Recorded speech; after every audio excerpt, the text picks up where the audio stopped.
ग़ज़वा Taif. ग़ज़वा हुनैन में शिकस्त खाने के बाद बनी हुआज़न और उसका सरदार मालिक बन कूफ ताइफ पहुंच गए। ताइफ इस वक्त भी एक बड़ा शहर था। इन लोगों ने वहां एक कला में पनाह ले रखी थी। ये इत्तला मिलने पर नबी करीम ताइफ की तरफ रवाना हुए। अपने अव्वल दस्ता पहले रवाना फरमाया। इस दस्ते का सालार हज़रत खालिद बिन वलीद को मुकर्रर फरमाया। आखिर ये लश्कर ताइफ पहुंच गया और इस कला के पास जा ठहरा जिसमें मालिक बिन उफ और इसका बचा कच्चा लश्कर पनाह ले चुका था। मुशरिकों ने जो ही इस्लामी लश्कर को देखा, उन्होंने कला पर से जबरदस्त तीरंदाजी की। इन तीरों से बहुत से मुसलमान जख्मी हो गए। एक तीर हजरत अबू सुफियान बिन हर्ब की आंख में लगा। उनकी आंख बाहर निकल आई। ये अपनी हथेली पर आंख रखे नबी करीम की खिदमत में हाजिर हुए और अर्ज किया, अल्लाह के रसूल, मेरे ये आंख अल्लाह के रास्ते में जाती रही है। नबी करीम ने इरशाद फरमाया, अगर तुम चाहो तो मैं दुआ करूंगा और तुम्हारी आंख वापस अपनी जगह पर ठीक हो जाएगी। अगर आंख ना चाहो तो फिर बदले में जन्नत मिलेगी। इस पर उन्होंने कहा, मुझे तो जन्नत ही अजीज है। ये कहा और आंख फेंक दी। ग़ज़वा ताइफ में जो लोग तीरों से जख्मी हुए थे, इनमें से 12 आदमी शहादत पा गए। आखिर नबी करीम कला के पास से हटकर इस जगह आ गए जहां अब मस्जिद ताइफ है। कला का मुहासरा जारी था कि हजरत खालिद बिन वलीद लश्कर से निकलकर आगे बढ़े और पुकारा, कोई है जो मेरे मुकाबले पर आ जाए। उनकी ललकार के जवाब में कोई मुकाबले के लिए न आया। कला के ऊपर से अब्द अलैल ने कहा, हम में से कोई शख्स भी कला से उतरकर तुम्हारे पास नहीं आएगा।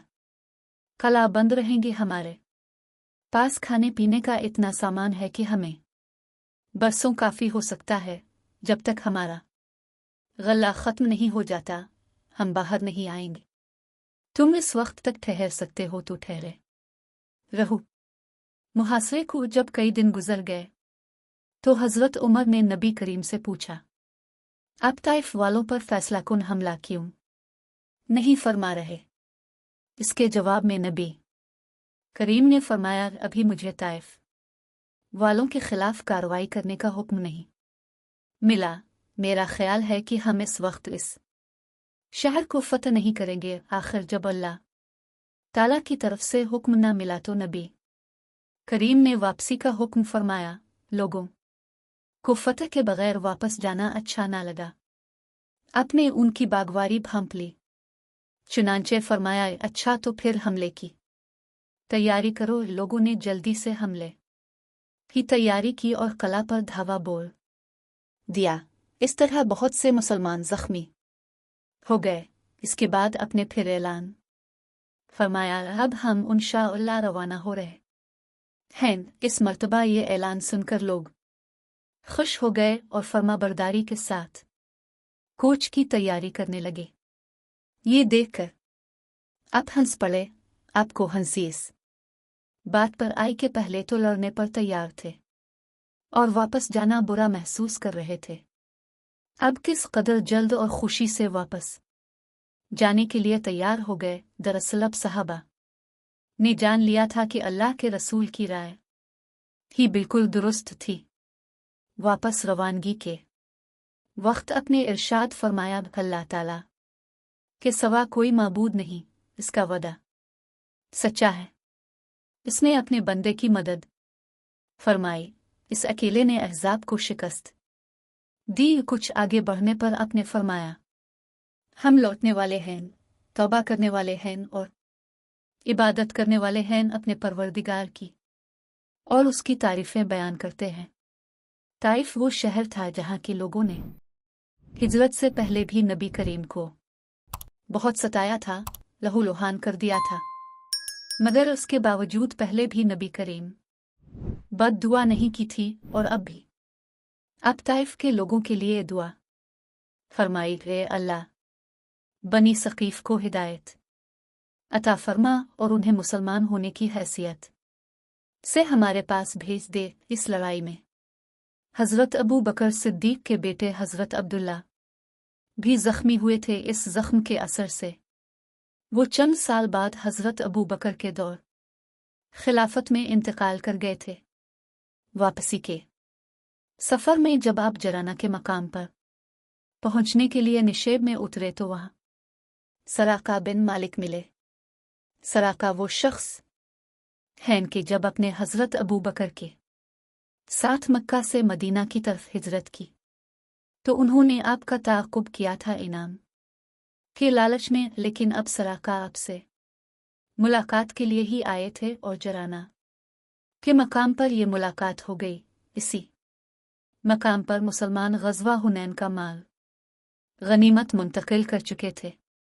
सराका बिन मालिक इस वक्त ये पुकार रहे थे, मैं सराका बिन मालिक हूँ और मेरे पास अल्लाह के रसूल की तहरीर मौजूद है।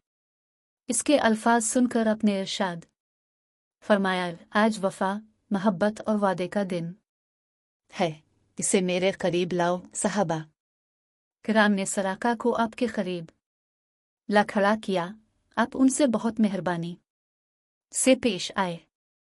फिर अपने हुनैन के माल गनीमत का हिसाब लगवाया और इसको मुसलमानों में तकसीम फरमाया। हुनैन में जो कैदी हाथ लगे उनमें नबी करीम की रज़ाई बहन शीमा बिन्त हलीमा सदिया भी थीं। ये आपकी दूध शरीक बहन थी। जब ये गिरफ्तार हुई थी तो सहाबा किराम से कहने लगे कि मैं तुम्हारे नबी की बहन हूं, लेकिन उन्होंने शीमा की बात पर यकीन नहीं किया था। आखिर अंसार की एक जमात उन्हें नबी करीम की खिदमत में ले आई। शीमा जब आपके सामने आई तो बोले, ले मोहम्मद, मैं आपकी बहन हूँ। नबी करीम ने उनसे पूछा, इस बात का क्या सबूत है? जवाब में शीमा बोले, मेरे अंगूठे पर आपके कांटे का निशान है। जब मैंने आपको गोद में उठा रखा था, अपने इस निशान को पहचान लिया। पहचानते ही अब खड़े हो गए। उन के लिए अपनी चादर बिछाई और उन्हें इज्जत से बिठाया। इस वक्त आपकी आंखों में आंसू आ गए और फरमाया, तुम जो कुछ मांगोगी दिया जाएगा, जिसकी सिफारिश करोगी कबूल की जाएगी। इस पर शीमा ने अपनी कौम के कैदियों को रहा करने का मुतालबा किया। कैदियों की तादाद 6,000 थी। आपने ये सब कैदी शीमा के हवाले कर दिए और उन्होंने सब को छोड़ दिया। ये हद दर्जे शरीफाना सलूक था। इस तरह शीमा अपनी कौम के लिए बेहद बाबरकत साबित हुई। इसके बाद बनी हुआजन के दूसरे कैदियों को भी रिहाई मिल गई। मालिक बिन उफ जन्म के मैदान से फरार होकर ताइफ चले गए थे, जबकि उनके घर वाले कैदी बना लिए गए थे। नबी करीम ने उन्हें भी रहा कर दिया था।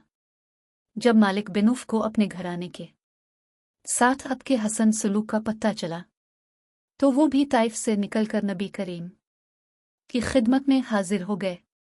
नबी करीम इस वक्त जराना के मकाम पर थे।